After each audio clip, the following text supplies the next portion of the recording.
Develop बघून आम्हाला असं वाटतं आता पुढच्या महिन्यात आम्हाला जायला भेटणार, पुढच्या महिन्यात जायला भेटणार, आम्हाला जायला भेटत नाही. आता एवढी लोक जे स्वर्गवास झाली आहे ते आमचीच लोकं ना.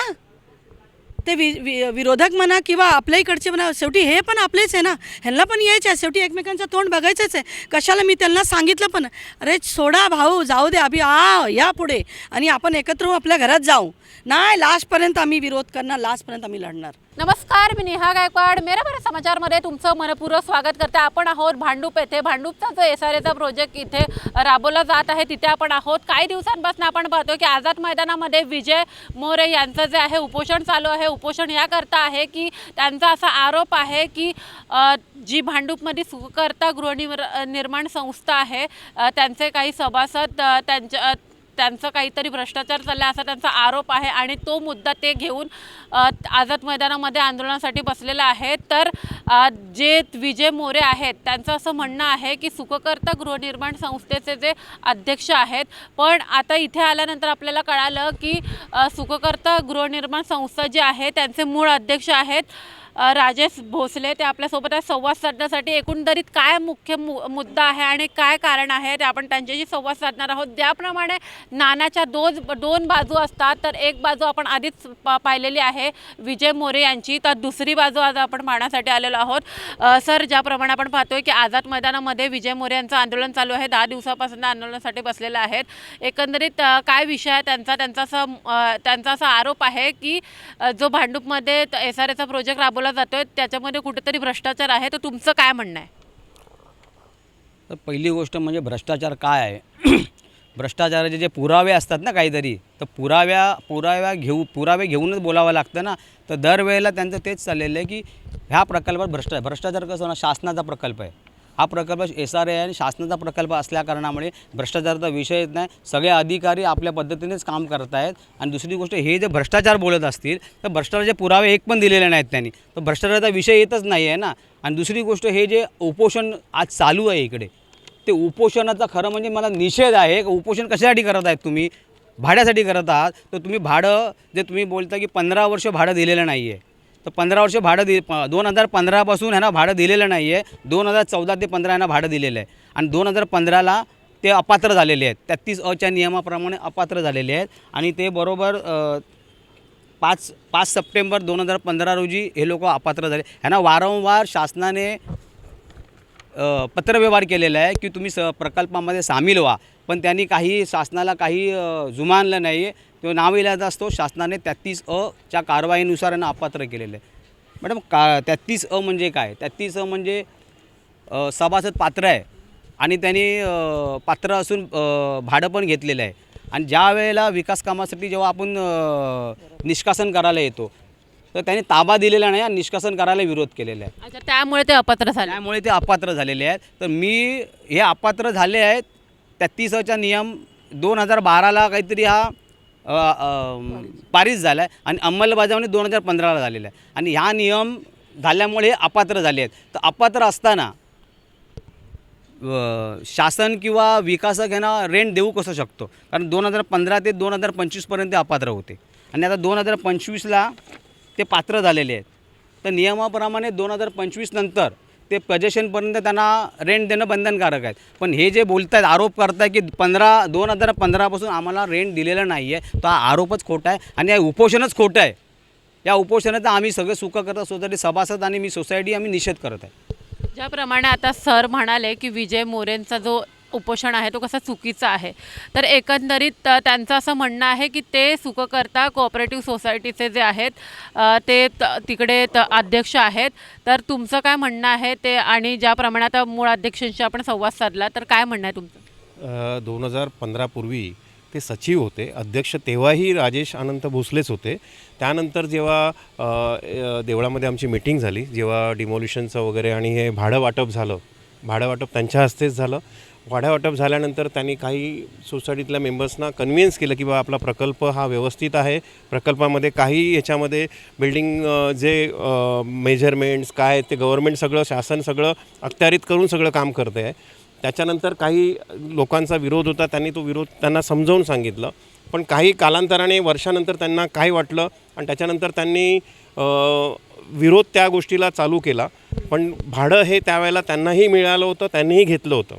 पण अचानक त्यांचं विरोधाचं कारण काय? आता हा पर्सनल त्यांचा काही इश्यू असतील ते आपण ते सांगू शकत नाही.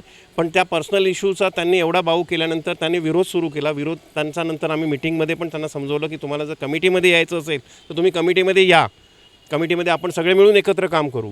पण त्यांनी त्या गोष्टीला दुजोरा दिला नाही. त्या गोष्टीनंतर त्यांनी जेव्हा आपल्या डिमोलिशन करायची वेळ आली, निष्कासन, पण त्यावेळेला त्यांनी ताबा दिला नाही भाडं घेऊन. मग त्याच्यावरती जी, जसं आता भोसले साहेबांनी सांगितलं की त्याच्यावरती जी कारवाई झाली 33 ही आपल्या मुंबईतली ही पहिली कारवाई ही आपल्याच प्रकल्पामध्ये झाली. आम्हाला त्याचा खेद आहे. ते पात्र असूनसुद्धा त्यांच्यावरती कारवाई झाली, त्याच्याबद्दल खेद आहे. नंतर जो गोष्ट घडली की बाबा ओनरशिपवरनं, त्या ओनरशिपवरनं 2017ला केस फाईल झाल्यानंतर, एवढा कालांतरानंतर वेळ झाल्यानंतर, त्याच्यानंतर ओनरशिपमध्ये मग आता ओनर काही त्या ग्रुपमध्ये हे पात्र असूनसुद्धा त्या ओनरशिपच्या ग्रुपमध्ये झाल्यानंतर त्यांचे जे कालांतराने इतके वर्ष गेली, 2025मध्ये आता त्यांचं नाव आहे 9 नंबर सिरियलमध्ये की त्यांना ह्याच्यामध्ये पात्र करून घ्या म्हणून. मग आता तो जो क्लेम आहे 15 ते 25, तो क्लेम त्यांनी व्यवस्थित मांडावा. त्यासाठी उपोषण करायला बाकीचेही उपोषण करतील. उपोषणाने ते त्यांना वाटत असेल की पहिल्या वेळेला उपोषणाला मला भाडं वाढून मिळालं. आपलं 11,000 भाडं तुम्ही आमच्या सगळ्यांच्या सह्या घेतल्या, त्यावेळेलाही 11,000 भाडंच ठरलं होतं. त्या 11,000प्रमाणे 1,32,000 रुपये आपल्याला देणं झालं होतं. त्या 1,32,000 घेतल्यानंतर तुम्हाला वरचे जे 5-5 लाख रुपये जे दिलेले आहेत ते तुमचं ऑलरेडी तुम्ही घेऊन बसलेलं आहात. तुमच्या उपोषणाकडून जे सनदी अधिकारी जे प्रत्येक गोष्टीला कोऑपरेटिव्ह तुमचीही बाजू ऐकत होते, आमचीही बाजू ऐकत होते, त्या गोष्टी क्लिअर करून तुम्हाला 5 लाख, काही व्यक्तींना 3 लाख ॲडिशनल, काही व्यक्तींना जे रॉड्रिक्स म्हणून आहेत त्यांना रेग्युलर ग्रुपबरोबर राहिल्यामुळे, कमिटीमध्ये राहिल्यामुळे, सभासदान म्हणून राहिल्यामुळे त्यांना ते 8 लाख वगैरे जे ॲडिशनल झालेले आहेत, त्या सगळ्या वर्गवारणी हा लेखाजोखा आहे, अकाउंट हे डेव्हलपरकडे आहे आणि तुमच्याकडे तुम्ही ॲक्सेप्ट केलेल्या अमाऊंट तुमच्याकडे आहेत. मग त्या जर तुमच्याकडे असतील तर तुम्ही तो 5 लाखाचा वेगळा हिशोब द्या, असं सभासदांचं सगळ्यांचं म्हणणं आहे. आणि राहिला प्रश्न की तुम्ही 15 ते 25 हा तुम्ही नीट वर्गवारणी करून जर मांडलात विषय तर समोरासमोर होऊ शकतं. पण ह्या गोष्टी न करता तुम्ही उपोषण करता आहात. एका वेळेला तुम्ही मालक आहे म्हणून त्या ग्रुपबरोबर जाता आहात, मग नंतर मग तुम्ही भाडं मिळत नाही त्यामुळे जात आहेत. त्याच्यामुळे प्रकल्प खूप लांबला गेला. प्रकल्प लांबल्यामुळे तुमचे शेजारी असतील, आमचे शेजारी असतील, 50 ते 60 जणं वयस्कर मला घर मिळेल ही घरघर करता देहवासी झाले. आज त्यांच्या बाबतीत पण फार वाईट परिस्थिती आहे, त्यांच्या फॅमिलीची वाईट परिस्थिती आहे. आमचेच मित्र वगैरे आहेत मोरे म्हणून, त्यांचंही शेवटी टेन्शन, प्रेशर, ह्याच्यामध्ये तुमची स्वतःची अवस्था जी आहे प्रेशर, टेन्शनमध्ये तुम्ही स्वतः त्या वस्तीमध्ये लोकांना पटवून दिल्यानंतर आता तुमचा विरोध काय आहे हे कळलेलं नाही आहे. की तुम्ही जे त्यांच्याशी जे आझाद मैदानामध्ये जे एक वक्तव्य केलं होतं की 95 सभासदांना आम्हाला 2015पासून रेंट देण्यात आलं नाही आहे. पण 2017ला सुप्रीम कोर्टच्या ऑर्डरनुसार या लोकांना त्या सगळ्या सभासद ज्या अपोजिशन आहे त्यांना सांगितलेलं की तुम्ही प्रकल्पामध्ये सामील व्हा आणि विकासकांना सांगितलं की कलेक्टर ऑफिसमध्ये तुम्ही रेंट जमा करा. तर त्यावेळेला विकासकांनी रेंट जमा केलं होतं. हे लोक प्रकल्पामध्ये सामील झाले नाहीच आणि ते रेंट पण नाही घेतलेलं आहे. मग तुम्ही आज तिथे बोलताय की 95 सभासदांना आम्हाला 2015पासून रेंट देण्यात नाही आलं आहे. तर 2017ला ती ऑर्डर झाली होती. मग त्यांनी सुप्रीम कोर्टाला पण गृहीत धरलं आणि सगळ्यांनाच गृहीत धरलं आहे. तर तुम्ही आज उपोषणाला बसून तर तिकडे बोलतात की आमच्यावर अन्याय झालेला आहे आणि त्यांनी तो एक वक्तव्य केले की आमचे जे वयस्कर लोक आहे वयस्कर आहेत ते आमचे 60-65 लोक म्हणजे त्यांचं मयत झालेलं आहे. तर ही तुम्हाला काळजी असली असते तुम्ही विरोध नसता केला. आज किती लोक घर करून देवाघरी गेले, पण आज ह्या लोकांनी माणसांना तर सोडलं नाहीच. पण आमच्या इथे तिथे सुखकर्ता मंदिर होतं, गणपतीचं मंदिर होतं तिथे. तर तिकडे ह्या लोकांनी एक खड्डा खणून त्याच्यामध्ये जादूटोणा, करणी कार्य हे तिकडे केलेलं आहे की इथे हा प्रकल्प राबवू नये, इथे विकासक येऊ नये, इथे कुठला सभासद येऊ नये. म्हणजे तुम्ही ह्या पातळीला तुम्ही गेलेलात आहे. तर तुम्ही या प्रकल्पासाठी बोलतायत की लवकरात लवकर प्रकल्प होऊ दे, लवकरात लवकर सर्वांना घरात जाऊ दे. तुम्ही ह्या गोष्टी करताय प्रकल्प होऊ नये म्हणून, आणि दुसऱ्या साईडने बोलतं की लवकरात लवकर घरात येऊ दे. दुसरा मुद्दा त्यांनी मांडला की अपात्र लोक 40 लोक अपात्र आहेत, जे सभासद विकासाला मदत करतील, सहकार्य करतील, त्याची पूर्ण जबाबदारी सोसायटीने सांगितले विकासकांनी घ्यायची आणि घ्यायचीच. विकासकाला मदत करणारे तुम्ही विकासाला मदत तर करत नाही, विकासाला विरोध करताय आणि परत बोलताय की अपात्र आहेत म्हणून. त्याची जबाबदारी आम्ही घेतली आहे, पण विकासाला मदत करा. विकासाला मदत न करता तुम्ही ते ठामपणे उपोषण करताय आणि बोलताय की असं करा आणि तसं करा. हा उपोषणाचा खरं म्हणजे निषेध करा, आणि मी तरी वाटते की त्यांची कंप्लेंट करून त्यांचं उपोषण बंद करावं लागेल, आणि आम्हाला उपोषण करावं लागेल तिथे आता. हमारा हम लोग को अपने घर पे जाने मिल नहीं रहा है, और बार बार सब दवाखाने में डॉक्टर के यहाँ भी मुझे मिले, उन्होंने यही बोला कि लास्ट तक अभी मैं बहुत नाराज़ हूँ और अभी मैं लास्ट तक लड़ूंगा. मैं बोली क्यों भाई साहब ऐसा करना, आप आ जाइए, आप सब लोग आ जाइए ना. अभी सब लोग देखिए कितने लोग ख़त्म हो गए, क्या है क्या नहीं, मैं लास्ट तक लड़ूंगा. ये पैसा भाड़ा मिलता है क्या आपको? भाड़ा मिलता है? मिली भाड़ा मिलता है. लॉकडाउन में भाड़ा आपको मिला क्या? मिली लॉकडाउन में भी भाड़ा मुझे मिला है. आप किस तरह की बातें कर रहे हैं? आप बताइए, मैं ड्रीम्स में रहती हूँ, अगर यहाँ से मुझे भाड़ा नहीं मिला होता तो मेरी कैपेसिटी थी कि वहाँ मेरे हस्बैंड घर पे बैठे हैं, जॉब नहीं है. हर तरह की तकलीफ़ सब लोग उपोषण के लिए, हम लोग 240 जन हैं. 240 जन, 280 में से 40 जन खटके हैं ना, 240 तो है ना. हम ये अगर हम उपोषण करने के लिए बैठेंगे तो जगह कम पड़ जाएगी, जगह नहीं मिलेगी, बराबर ना. हर जगह हर किसी को. हाँ, और मुझ पे मैं पर्सनल मेरा बोल रही हूँ, मुझ पे ऑट्रासिटी का कितने लोगों पे, हमारे भाई बहन पे ऑट्रासिटी का केस डाला गया है. क्यों? क्योंकि हम हेल्प करने के लिए गए. हम मंदिर में नारियल फोड़ने गए थे, उद्घाटन करने गए थे, ये सब साथ में. तब ये नहीं पता था इतना विरोधक इतने बड़े, मतलब इतने विस्फोटक हो जाएंगे कि मिर्ची पाउडर डालेंगे, मारेंगे, पत्थर फेंकेंगे. हमने पत्थर खाया है पुलिस चौकी से. रात को हम 1-1 बजे 2-2 बजे रात को भूखे उपासी सोए. ये इसका नतीजा क्या हुआ? कुछ हुआ? अच्छा कुछ नहीं हुआ. अभी भी प्रोजेक्ट रोकने का काम कर रहे हैं. प्रोजेक्ट देखिए कंप्लीट होते आए, देखो बेटा उधर करो, प्रोजेक्ट कंप्लीट होते आया. थोड़े चीज़ के लिए लास्ट में, और आप बोल भी रहे हैं कि मैं अपने प्रोजेक्ट में जाऊंगा, अपने घर पे मैं जाऊंगा, जाएंगे ना. फिर आप ये क्यों पूछ खींच रहे क्यों कर रहे हैं आप? ये सब मत करिए. हम लोग बहुत परेशान है रियल में. हम भाड़े पे 10 घर हम साल भर में बदली करते हैं, हमें परेशानी होती है. हमें अपने घर पे जाना, हमें और कुछ गलती हो तो हमें माफ़ करिए, लेकिन हमें अपने घर पे जाना है और परेशान ना किया जाए. हम तो ये बोलेंगे. रही बात उपोषण की, अगर हम सब उपोषण करने बैठेंगे तो सच में गवर्नमेंट परेशान हो जाएगी, सरकार परेशान हो जाएगी.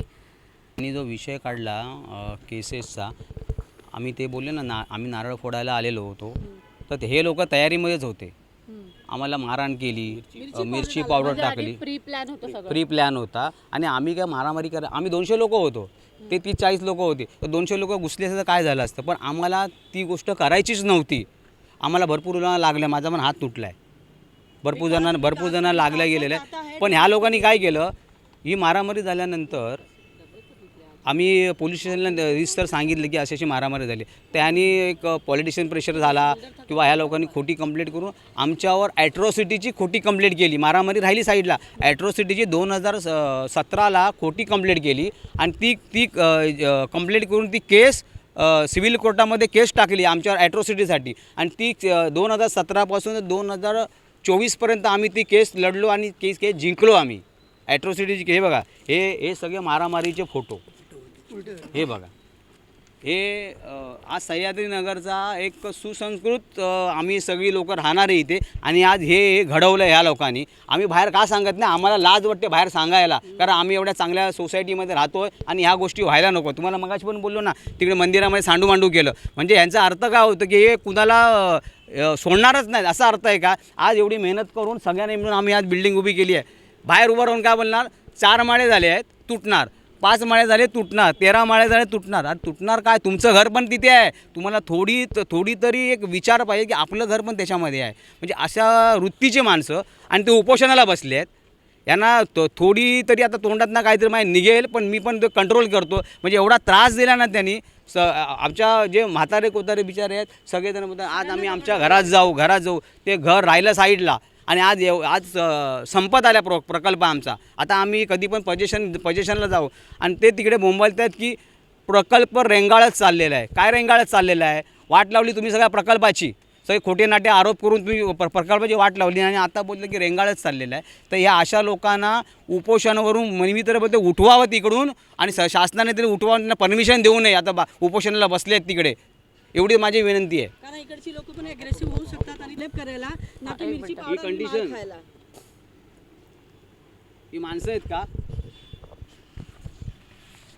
सर आपण सचिव आहेत ना हां. सर आपण सचिव आहात एकंदरीत आणि जे विजय मोरेंचं उपोषण चालू आहे आझाद मैदानामध्ये त्या संदर्भात जसं नाण्याची दोन बाजू असतात तर दुसरी बाजू काय आहे काय सांगाल?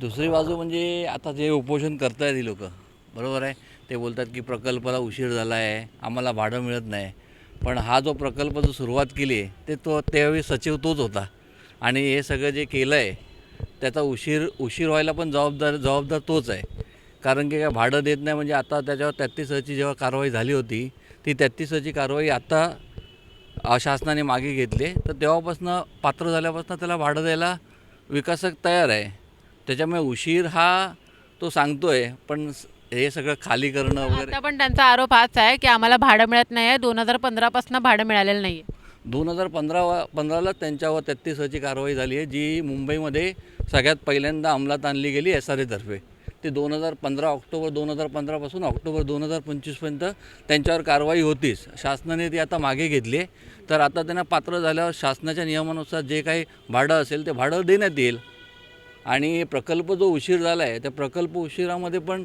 ही लोक कधी मालकी हक्काचं केसेस करत होते प्लस आता त्यांना 2022मध्ये जेव्हा मालकी हक्काचा केसेस संपल्या त्याच्यानंतर त्यांना प्रत्यय आला की बाबा आता आम्ही भाड्यासाठी मागणी करू मग आता ते भाड्यासाठी मागणी करत आहेत पण ते अपात्रच होते तर त्यांना भाडं देणार कसं आता पात्र झाल्यापासून त्यांना भाडं देण्यात येईल हमारे बिल्डर जैसे तुषार कवड़िया जैसे ही कि आज वो टिके हैं वरना हम लोग कब के हम लोग बिखर गए होते आज उनके भरोसे हम लोग जिंदा हैं आज उनके भरोसे हम लोग जिंदा है विकासक आया था डेवलप करने के लिए ना कि मार खाने ना कि मिर्ची पाउडर खाने और मैं क्या थी मालूम है मैं नापात्र थी मैं अनिर्णित थी मुझे जाके साइन करना पड़ा मैं बोली भी इन लोगों को कि 20 जन हम लोग हैं मैं आप लोगों के साथ लास्ट तक मैं लड़ूंगी नहीं आप साइन करो तो ये सब चीज़ें होती है मेजॉरिटी और पार्शलिटी वाली बात वहाँ भी मेरे साथ की गई तो मैं बाहर आके सिग्नेचर की और सिग्नेचर की तो आज देखिए मेरे पे ऑटोसिटी का केस डाला गया है हम लोग झेल गए हैं अभी हमारी ये एज नहीं है कि हम 12 घंटे हम कोर्ट में बैठे रहते हैं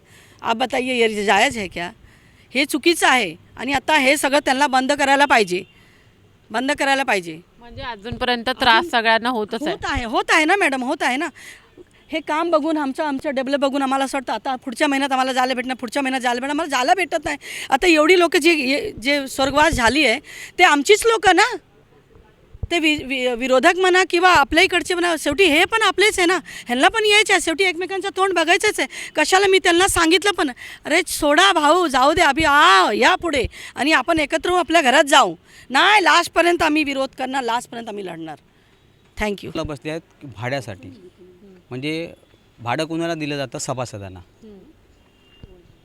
2017पासून हे मालकी हक्काची केस चालू आहे म्हणजे आम्ही मालक आहोत ह्या लँडचे किंवा ह्याचे आम्ही मालक आहोत अशी त्यांनी केस चालू आहे तर 7 सूट चालू होत्या त्याच्यामधली एक सूट 2023ला ते निर्णय डिसमिस झाली 2023पासून हे भाड्याच्या पाठीमागे लागले आणि 6 सूट चालू आहेत सिव्हिल कोर्टामध्ये चालू आहेत म्हणजे याचा अर्थ काय होतो एक साईडला एक ग्रुप मालकी हक्कासाठी तिकडे कोर्टामध्ये केसेस सूट चालू आहेत आणि एक साईडला काही ग्रुपला सांगतात की तुम्ही भाड्यासाठी लढा म्हणजे याचा अर्थ काय होतो फक्त फूट पाडण्याचा प्रयत्न हां म्हणजे भूटने प्रकल्प कसा तरी रेंगाळावा किंवा थांबावा आणि ह्याने एक लेटर पण दिले तिकडे मला भाडं नाही भेटलं तर मी स्टॉपवर काढेन म्हणून आणि बाहेर बोलतो स्टॉपवर ह्याची नाही येणार सेलची येणार अरे सेलची कुठली पण स्टॉपवर येणार ना म्हणजे स्टॉपवरसाठी काम करताय तुम्ही आणि बोलता आम्हाला लवकरात लवकर काम पूर्ण होऊन देते म्हणजे तुमचं म्हणणं काय आहे म्हणजे प्रकल्प होऊ नये हा म्हणणं आहे त्यांचं सर्वात गोष्ट आणि तुम्ही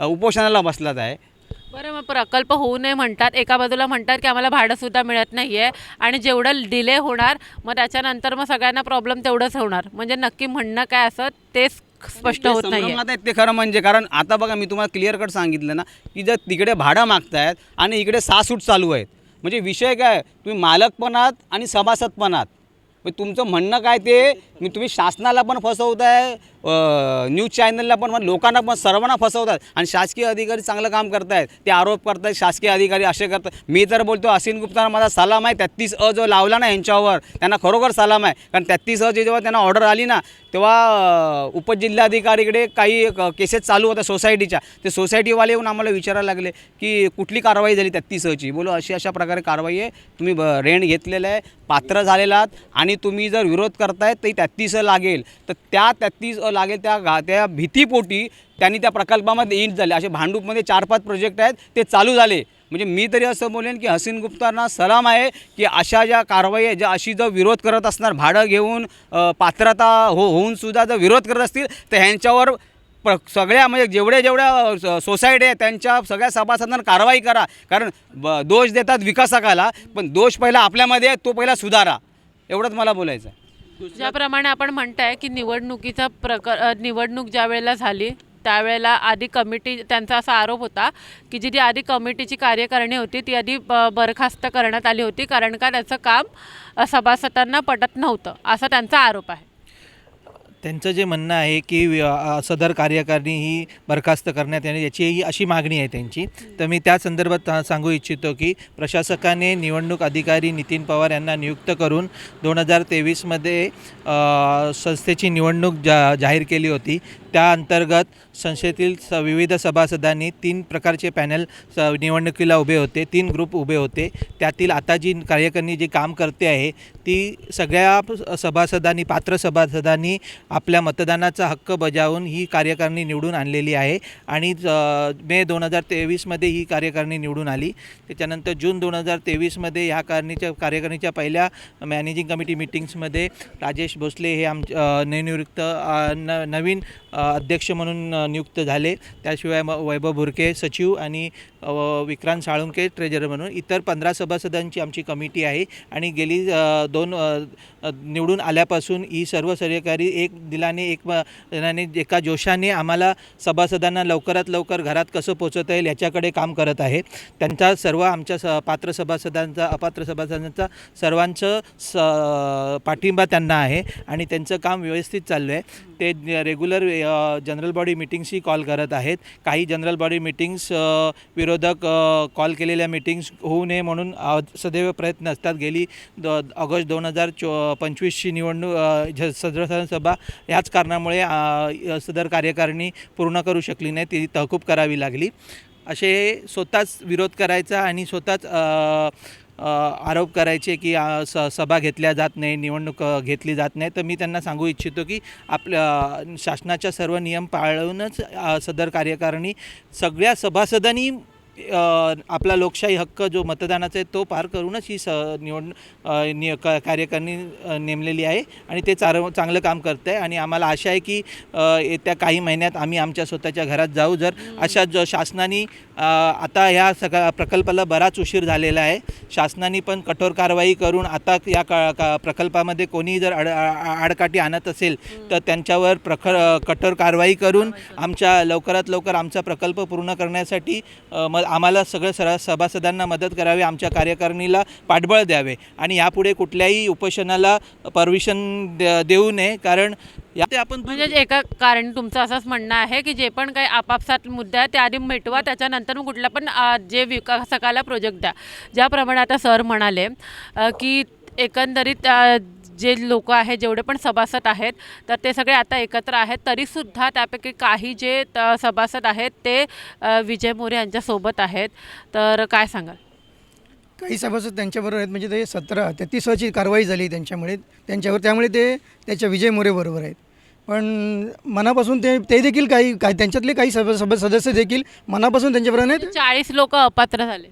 हां, 40 लोक जे आहेत ना ते त्यांच्यासोबत आहेत, त्यांचा पाठिंबा आहे. ते जे लोक आहेत ना, 40 लोक त्यांच्याबरोबर नाहीत, आमचेही देखील आमच्याबरोबर आहेत. कारण त्यांची जबाबदारी संपूर्ण विकासकाने घेतलेली आहे. त्यांना घर द्यायची, त्यांना पात्र करायची जबाबदारी विकासकाने घेतलेली आहे. त्यामुळे ते त्यांच्याबरोबर आहे ते शक्यच नाही. असा त्यांचा आरोप आहे की अर्धे लोक जे आहेत ते माझ्याकडे आहेत. आणि त्याच्यानंतर आता जे आपले जे टोटल सभासद आहेत, किती लोकांचा पाठिंबा आहे आपल्या या प्रकल्पाला आणि किती सभासद आपल्या सोबत आहेत की ज्यांची काहीच ह्याच्यामध्ये त्यांना काही नकारात्मक नाही आहेत, तुमच्या सोबत आहेत? 200 एकूण सभासद ह्या प्रकल्पामध्ये 269 आहेत. त्याच्यातले पात्र सभासद साधारण तुम्ही पकडा 222 ते 223 आहेत. 41 जे तुम्ही अपात्र सभासद बोलताय ते 40 टोटल एक्झॅक्ट 41 आहेत ते.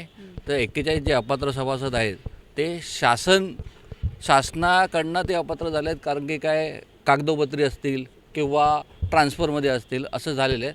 पण आम्ही विकासकाने पण आमच्याकडे कबूल केलेलं आहे आणि आम्ही पण विकासकाला सांगितलं आहे, आता ह्या प्रकल्पात जेवढे सभासद आहेत, अपात्र असो या पात्र असो, अपात्र असतील तर त्यांना घर द्यायची जबाबदारी ही तुमची आहे आणि ते तुम्हाला द्यावंच लागेल. हे आमचं पहिल्यापासून क्लिअर आहे. आणि दुसरी महत्त्वाची गोष्ट, विजय मोरेचा जो मुद्दा आहे तो 33चा मुद्दा आहे. ते 33ची कारवाई झाल्यावर अपात्र झालेत, ते कागदोपत्री अपात्र नाही आहेत. ज्याप्रमाणे आपण पाहिलं की आझाद मैदानामध्ये विजय मोरे यांचं 10 दिवसापासून आंदोलन चालू होतं आणि त्याच्यानंतर आता जी दुसरी बाजू आहे ती नाण्याची आपण पाहिली की हे जे आपण पाहतोय की SRMमध्ये संपूर्ण प्रोजेक्ट गेलेला आहे. हे सगळे जे आहे ते गृहधारक होते आणि त्याच्यानंतर सुखकर्ता गृहनिर्माण सोसायटी जी आहे त्याच्या हे सगळे ते त्याचे सभासद आहे, त्यांची कमिटी आहे आणि या मूळ कमिटीशी आपण आज संवाद साधला आणि यांचं म्हणणं हेच आहे की विजय मोरे यांचा जो आंदोलन आहे तो निरर्थक आहे आणि त्याच्यानंतर त्यांच्या सगळ्या ज्या मागण्या आहेत त्या ॲक्सेप्ट केलेल्या आहेत. त्यांना जर ते अपात्र झालेलं आहे तर त्यांना पात्र करण्यात आलेलं आहे. त्यांचं जे भाडं आहे ते त्यांना योग्यपरीते मिळत आहे, तरीसुद्धा त्यांचा निषेध का आहे या सगळ्या गोष्टीला, हा कुठंतरी एक प्रश्न इथं उपस्थित राहतो. त्यामुळे अशाच अपडेटसोबत आपल्या जोडून नेहा गायकवाड, मेरा बरा समाचार, भांडूप.